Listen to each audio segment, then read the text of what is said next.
CRM can be a tremendous tool, just as 100 years ago people thought that leeches were a great medicinal tool. But these days I think you need to meet it out with a modicum of wisdom. There's too many people that thought it was going to be the silver bullet. So the reason why I call it the white elephant is I think fundamentally a lot of sales managers rub their hands together with glee to say, wow, this is going to tell us how to close our sales. This is going to tell us, you know, how to do all this better. And it doesn't really. It's a data repository that's used for financial information to help the CFO understand what sort of throughput they're going to have, so that production can understand what machines they need to build and what they're going to need to ship and so forth. And marketing uses it a lot as well with database management and contact management. So it serves a purpose. But I think when it comes to selling, there's become an overindulgence where people have abdicated their role of trying to be on top of the sale to thinking that what the CRM tells them is the way that the sale really is.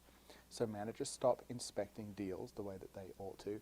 Salespeople, you know, miss a little bit of rigor, or they put, you know, fluff in the forecast that goes on the CRM because the manager doesn't know any better.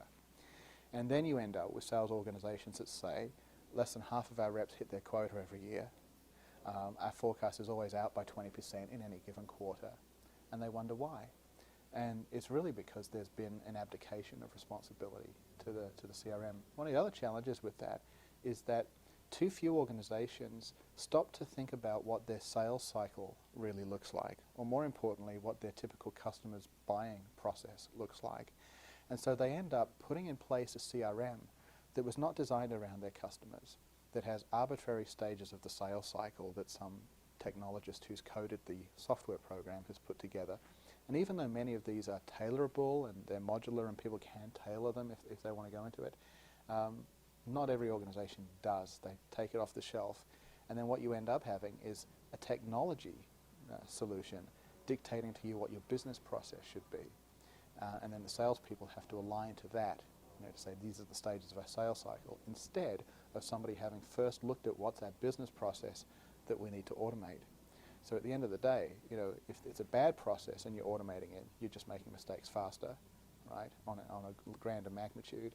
And if you're not tying all of that together, it ends up just really being a waste of time and an administrative overhead. We did some work with a large software company that focuses in the storage and security market. And we spent a lot of time going out with their sales force, following them around to see how they spent their time and how they could improve their effectiveness. What we found is that the amount of time that they spent in their CRM, not face-to-face with the customer, not even on the call, was about 65% of their time on internal admin.